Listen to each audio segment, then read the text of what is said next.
Shalom Bapak Ibu, saudara-saudara sekalian. Salam sejahtera dalam kasih Kristus untuk kita semua. Puji Tuhan, oleh anugerah Tuhan kita bisa berjumpa lagi di kesempatan ini.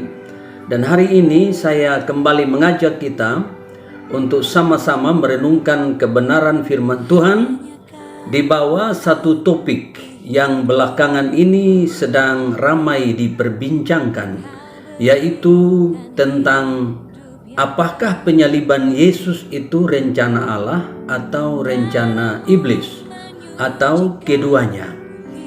Nah, Bapak Ibu, saudara-saudara sekalian, kita tentu tahu bahwa beberapa waktu yang lalu ada apologet Kristen yang menyatakan bahwa penyaliban Yesus adalah bukan rencana Allah, melainkan hanya rencana iblis atau sepenuhnya rencana iblis.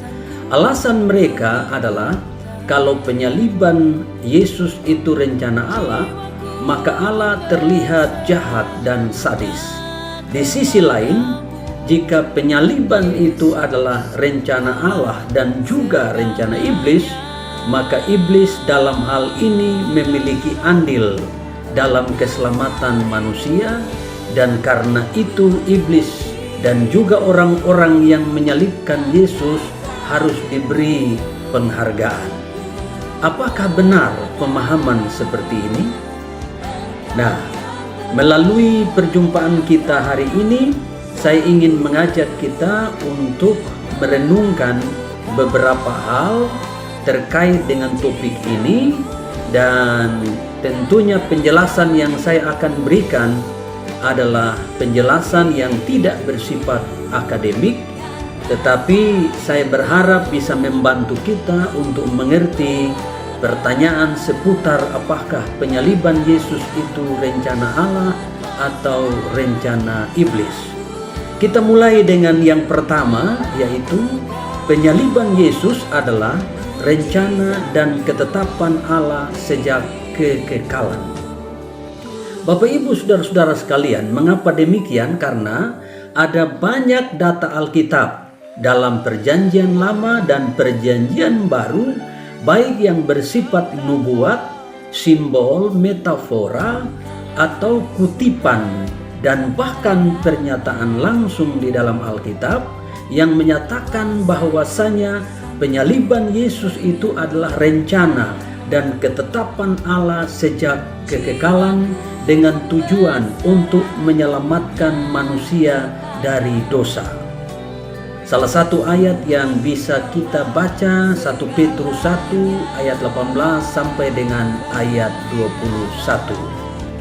Dan masih ada banyak ayat lagi tentunya yang menyatakan bahwa penyaliban Yesus adalah rencana dan ketetapan Allah sejak kekekalan.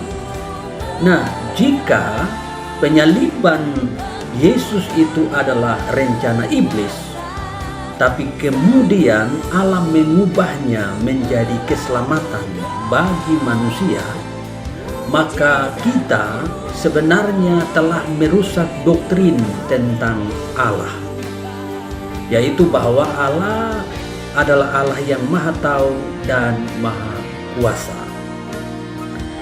Selanjutnya, iblis bahkan tidak dapat mengubah waktu, tempat, dan cara kematian Yesus.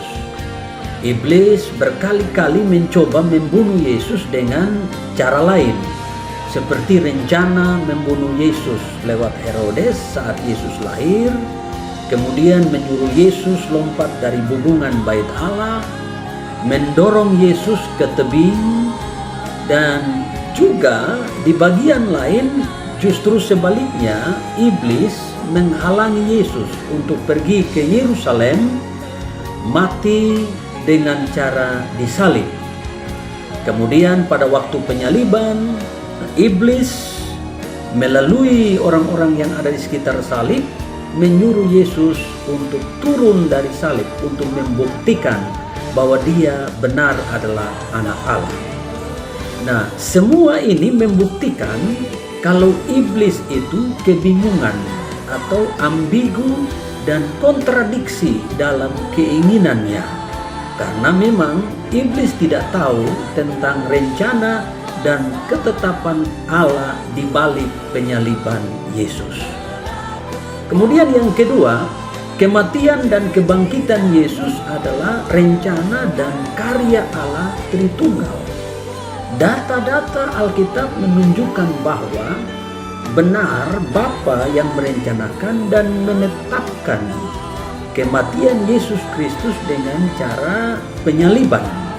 Misalnya kita lihat Yohanes 3 ayat 16, sudah mulai terlihat di situ Bapa mengaruniakan anaknya yang tunggal. Lalu kalau kita baca Kisah Rasul 2 ayat 24, jelas di sana bahwa kematian Yesus itu adalah ketetapan Bapa. Tetapi jangan lupa, Yesus pun mengatakan bahwa tujuan kedatangannya ke dunia adalah untuk menyerahkan nyawanya menjadi tebusan bagi banyak orang. Kita bisa baca itu dalam Markus 10 ayat 45. Bahkan lebih dari itu, Yesus berkata, tidak ada seorang pun yang mengambil nyawanya. Ia berkuasa memberikan nyawanya dan berkuasa mengambilnya kembali. Yohanes 10 ayat 17 dan 18, 1 Timotius pasal 2 ayat 5 dan 6. Bahkan Roh Allah juga ikut serta di dalam karya kematian dan kebangkitan Tuhan Yesus Kristus. Misalnya kita bisa baca dalam Roma 8 ayat 11. Inilah bukti bahwa penyaliban itu adalah rencana dan kehendak Allah Tritunggal, bukan kehendak Bapa sendiri yang kemudian dipaksakan kepada Yesus. Maka penilaian bahwa Bapa itu kejam dan sadis tidak dapat dibenarkan. Yang ketiga, rencana keselamatan harus dilihat secara utuh, bukan hanya dilihat dari atau melalui penyaliban Kristus saja. Artinya, jika kita hanya melihat rencana keselamatan dari penyaliban saja, maka kita tidak dapat melihat dengan jelas kebaikan Allah dan cenderung menilai Allah itu sadis atau kejam. Kita harusnya melihat tujuan yang mulia di balik penyaliban Yesus dan sekaligus harus melihat apa selanjutnya dari kematian Tuhan Yesus itu. Sebab jika Allah itu sadis dan kejam, maka tidak mungkin penyaliban itu dirancang untuk keselamatan manusia dan tidak mungkin juga ada kebangkitan Kristus. Oleh karena itu, rencana Allah bagi keselamatan manusia harus dilihat secara utuh, mulai dari kelahirannya, kematiannya, juga kebangkitannya, bahkan kenaikannya dan kedatangannya kembali. Sebab itu semua adalah bagian yang tak terpisahkan tentang rencana kekal Allah bagi keselamatan manusia. Yang keempat, iblis tidak berbagian dan tidak punya andil dalam rencana Allah melalui penyaliban.